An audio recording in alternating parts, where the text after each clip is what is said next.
बाबा तुम्हाला कळतंय का आश्रय, तुम्ही किती मोठ्या प्रॉब्लेम मध्ये येऊ शकता?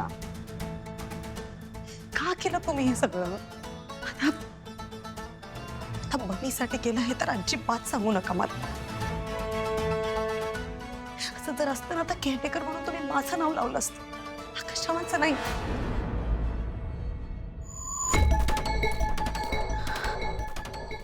एक मिनिट, म्हणजे त्या दिवशी आई घरी आल्या होत्या, वकिलांना घेऊन आल्या होत्या सोबत, हेच सगळं करण्यासाठी. आणि आणि तुम्ही आमच्या जमिनीबद्दल खोटं. कष्टवांना माहिती आहे सगळं, की त्यांनीच करायला भाग पाडले तुम्हाला. नाही नाही, हा असं काहीच नाही अगं. तुम्ही खरं नाही सांगणार, मी त्यांना जाऊन विचारते.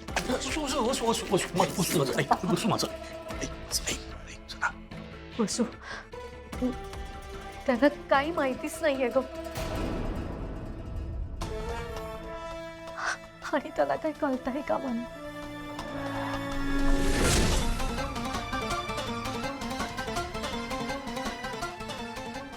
ठीक आहे, नाही सांगत मी, पण मग तुम्ही दोघांनी मला खरं खरं काय ते सांगायचं.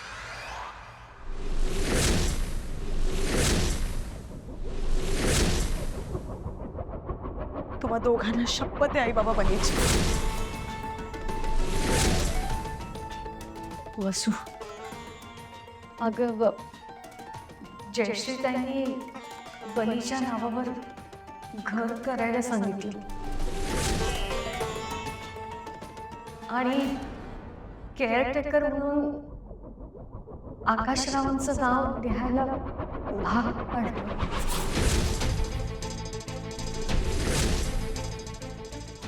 पण आकाशरावांना यातलं काही माहिती नाहीये. त्यांच्यासारखं भला माणूस अशी मागणी करूच शकत नाही.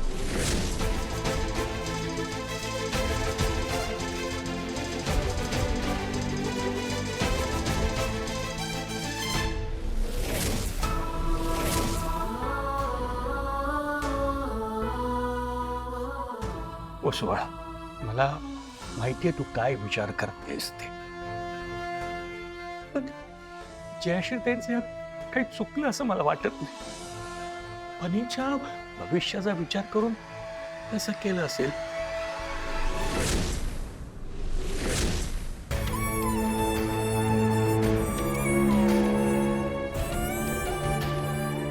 तुला जो काही राग आला असेल ना, तर तू आमच्यावर काढ.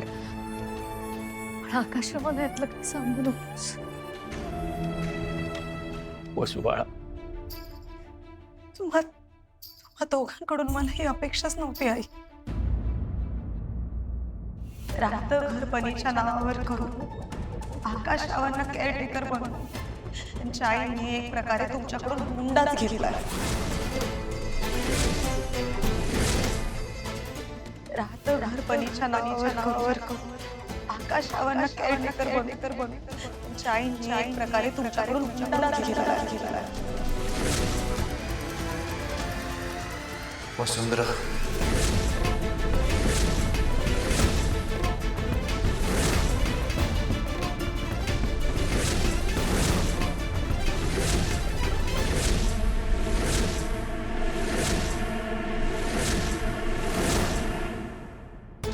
आकाशराव, तुम्ही बाहेर कधी आला?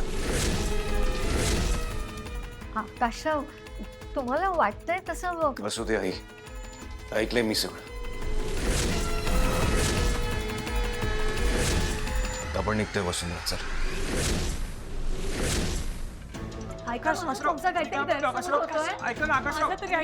ऐकायचं सगळं ऐकलंय मी. आपण बसून एकदा बोलूया आकाशराव. आई बाबा, आता जे काही बोलायचं ना माझ्या आईशी मी बोल. प्लीज आज मला अडवू नका. आकाशराव माझं ऐका. आकाशराव काय करताय तुम्ही? मी तुम्हाला असं जाऊ नाही देणार आहे. मला माहिती आहे तुम्ही चिडलात, पण अशा अवस्थेत जर तुम्ही आईशी बोलत तर गोष्टी अजून चिघळतील. घरात लहान मुलात भांडणं होतील. मी हात जोडते तुमच्या पुढे, आपण शांतपणे बोलूयात ना. आपण आधी ठरवूयात काय बोलायचं ते आणि मग बोलूयात प्लीज. वसुंधरा, मी शेवटचं सांगते, माझी वाट सोडा आणि माझ्यासोबत खरी चल. तर जे काय आईशी मीच बोलणार. इनफॅक्ट तुम्हीही बोला. हे सगळं चुकीचं आहे तुम्हाला कळतंय ना, मग तुम्ही गप्प का बसताय? कारण गोष्टी अजून बिघडाव्यात अशी माझी इच्छा नाही. मला मार्ग काढायचा आहे ह्यातून. वसुंधरा, जिथे गरज असते ना तिथे हा समजूतदारपणा बरोबर आहे, पण इथे नाही. तुम्ही माझ्यासोबत येत नाही आहात असं समजू का मी?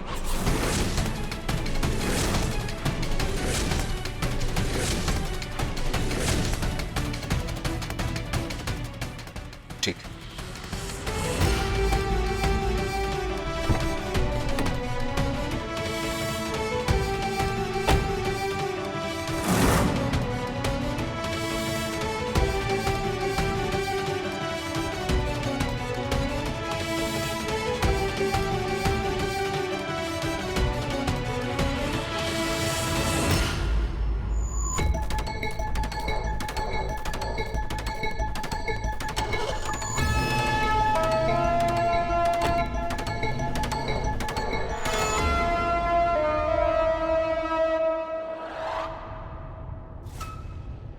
प्लीज शांत व्हा, प्लीज माझं एकदा ऐकून तरी घ्या. हे बघा, कदाचित आईंच्या मनात काहीतरी वेगळं असेल. आपण एकदा त्यांची बाजू समजून घ्यायचा प्रयत्न तरी करूया. ते काहीच का बोलत नाही यार. तुम्ही मला सांगा, तुम्ही काय बोलणार आहात आईंशी? कशा याच्याने प्रकरण खूप वाढेल. तुम्हाला कळतंय का मी काय बोलतेय? प्लीज प्लीज गाडी हळूच चालवा कशा, प्लीज. मी समजू शकते तुम्हाला काय म्हणायचं. काय समजू शकता तुम्ही? तुम्हाला हे सगळं ऐकून धक्का नाही बसलाय? अगं मला धक्का बसलाय. कदाचित आई चुकीच्या असूही शकतात. मी सुद्धा अपेक्षा केली नव्हती या सगळ्याची, पण म्हणून आपण भावनेच्या भरात जाऊन त्यांच्याशी वाद घालायला लागलो तर काय अर्थ उरणार आहे या सगळ्याचा? त्यांना जसं वाटतंय ते करतायत, आपल्याला जसं वाटतंय तसं आपण करणार. अशाने कुणीच कुणाची बाजू समजून घेणार नाही, शांतपणे मार्ग काढण्याचा प्रयत्न करणार नाही, तर अशाने नाती तुटतील आकाश. आणि आपलं लग्न ती सोडण्यासाठी झालं.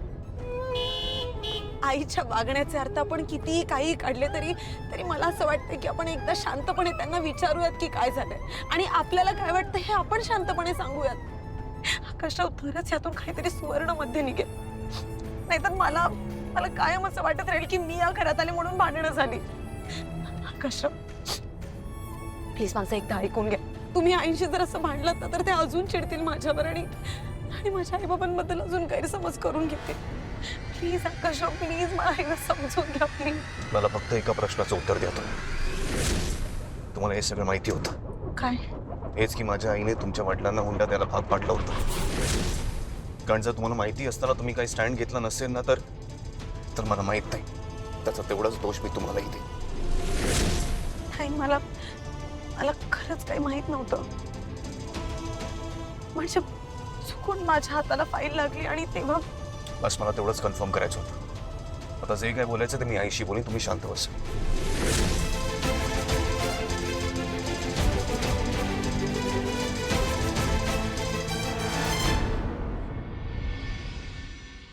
वा वहिनी, काय पराठे झालेत.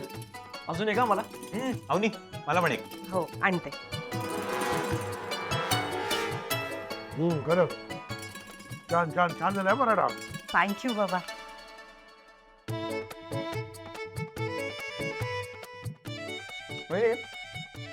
नेक्स्ट करशील ना त्यात स्टफिंग थोडं जास्त टाक. रे काय मिळालं ते? हा काय स्टफिंग जास्त पाहिजे? बाबा असू द्या ना. का रे का? आई, अगं तू पण ये. खूप छान झालेत पराठे. नाही रे बाबा, ती आकाशचं मुख बघितल्याशिवाय अन्न ग्रहण करणार नाही. काय जयश्री? तुम्ही हसू नका. तुमच्या मुलांनी रानड्यांचा घरजावई व्हायचं ठरवलंय त्याचा विचार करा. वहिनी, अगं श्रीमंत जावई मिळालंय त्यांना, कशाला चान्स सोडतील? आठवडाभर तरी ते ठेवतील आकाशला त्यांच्या घरी.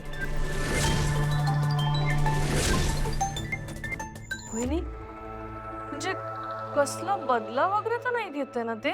गप काय उगाच आगीत तेल होतेस गप. गंमत केली दादा मी. बदला कसला आलाय? आणि आई तुम्ही खाऊन घ्या बरं, तुमच्या गोळ्या घ्यायच्या बाकी आहेत. अगं आई ये ना, गोळ्या घ्यायच्यात ना. हो ना आई. गप्प बसा रे तुम्ही. माझ्या मुलाला काही पडलेली नाहीये, तुम्ही कशाला दिखावा करताय?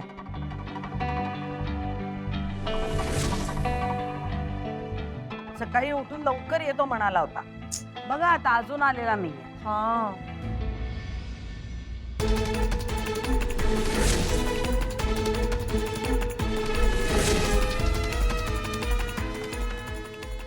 अरे कश काय रे हे काय सगळं हा? बाबा काहीच नाही झालं. मी तुम्हाला सांगते ना नंतर.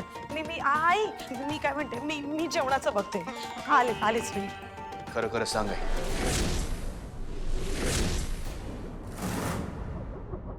तू वसुंधरांच्या आई बाबांचा हुंडा घेतलास.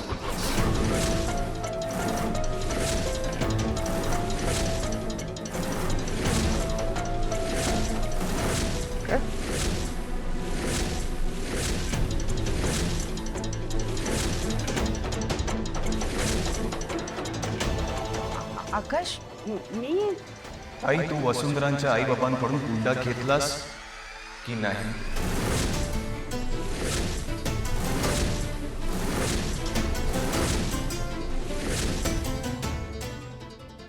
काय वाटतंय ते बोलतोस.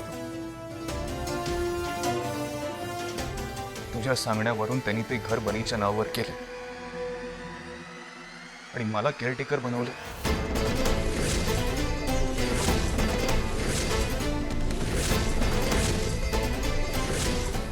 असं करायला तूच त्यांना भाग पाडलंस नाही.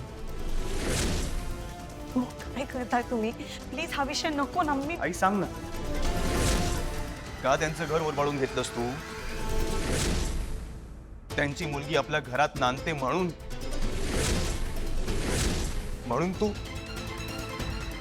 तू हुंडा घेतलास.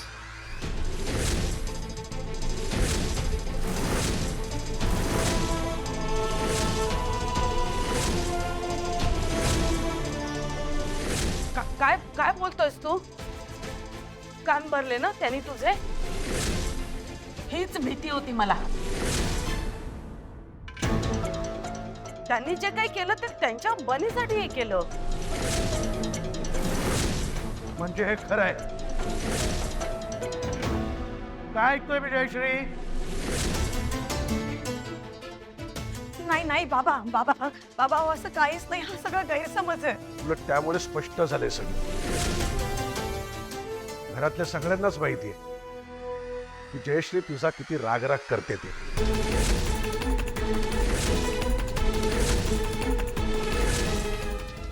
लग्नात पण फार खुश नव्हती ती. मी म्हटलं ठीक आहे, आज ना उद्या परिस्थिती निवडेल, सगळं शांत होईल.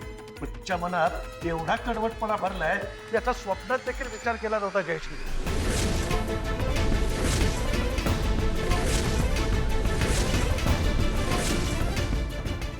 तुला कल्पना तरी आहे का? मला ही गोष्ट कळली तेव्हा केवढा मोठा धक्का बसला. या जगात मी सगळ्यात जास्त आदर तुझा करतो. आई लहानपणी दादाची बॅट मी माझी म्हणालो तेव्हा कान पिळला होतास तू माझा, आणि आज हुंडा. काय कसला हुंडा? हा त्या तांदड्यांचा ऐकतोस तू? मला जर हुंडा हवा असता ना तर मी सगळं माझ्या नावावर करून घेतलं असतं स्वतःच्या. तो नातू आहे त्यांचा, जबाबदारी आहे त्यांची ती. पण मी जे काय केलं ना ते सगळं तुझ्यासाठी केलंय. प्लीज याचा कापर तू माझ्यावर पडू नकोस आई. मी स्वप्नातही असं काही करायचा विचार केला नसता. बघ या वयात कुठे जातील ते?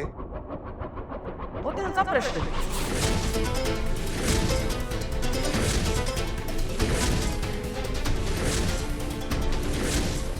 आणि खरं तर तू सुद्धा एवढा आरडाओरडा करायची काही गरज नाहीये मला.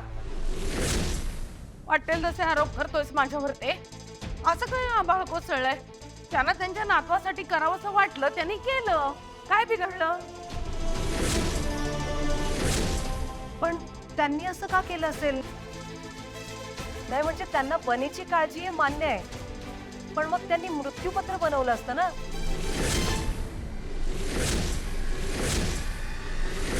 हे असं स्वतःचं राहतं घर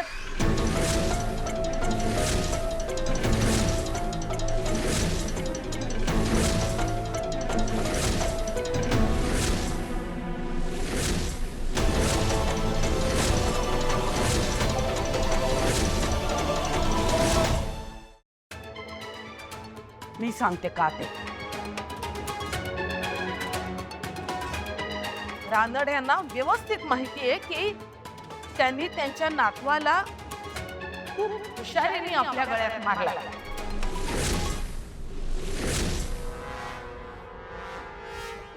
त्यामुळे राहतं घर त्याच्या नावावर करून त्यांना महान व्हायचं नाटक करायचं. That's all.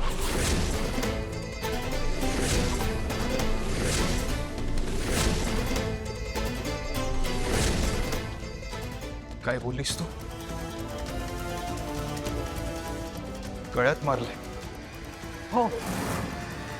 आई माझा मुलगा आहे तो.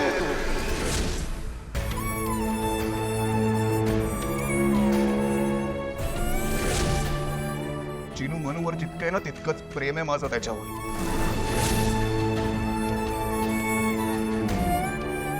कोणी माझ्या गळ्यात मारलं नाहीये त्याला, आणि असं बोललेलं मी या घरात खपून घेणार नाहीये.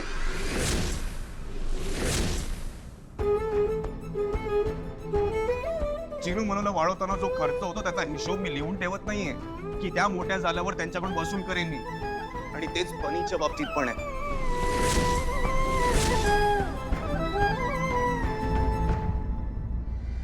अगं शांत हो.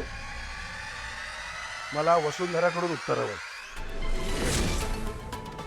वसुंधरा, तुला या सगळ्याची कल्पना होती? बाबा, आज सकाळीच कळलं मला.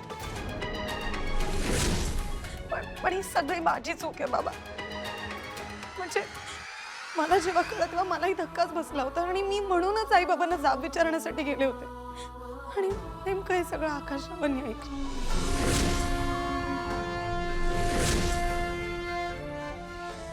मामा, खरंच सॉरी बाबा.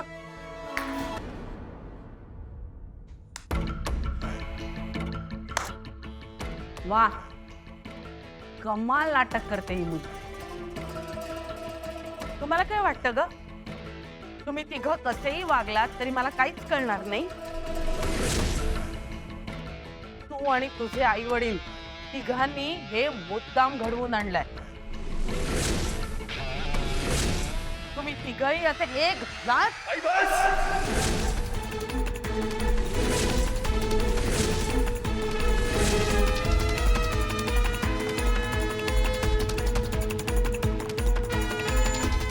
बस झालं. त्यांना दोष द्यायचा नाही. उलट बरंच झालं मी सगळं ऐकलं ते. ऍटलिस्ट तुझं खरं रूप तरी दिसलं मला.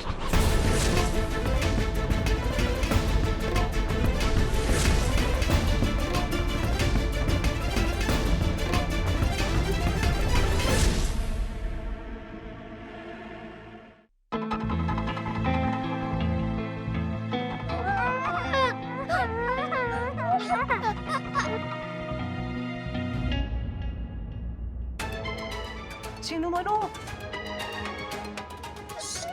का रडताय तुम्ही? रडू नका, रडू नका, रडू नका.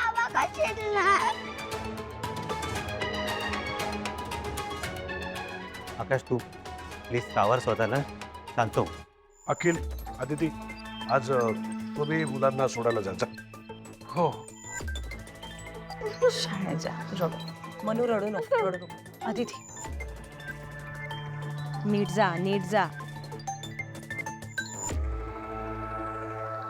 थांबा थांबा. इकडे या तिघ.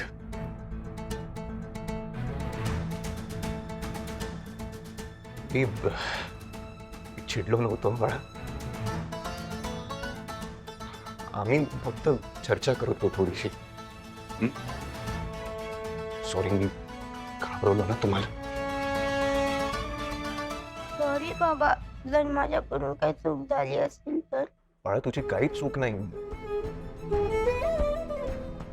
आणि यापुढे मला असं सॉरी नाही म्हणायचं. चल बाळा, आता बाळा.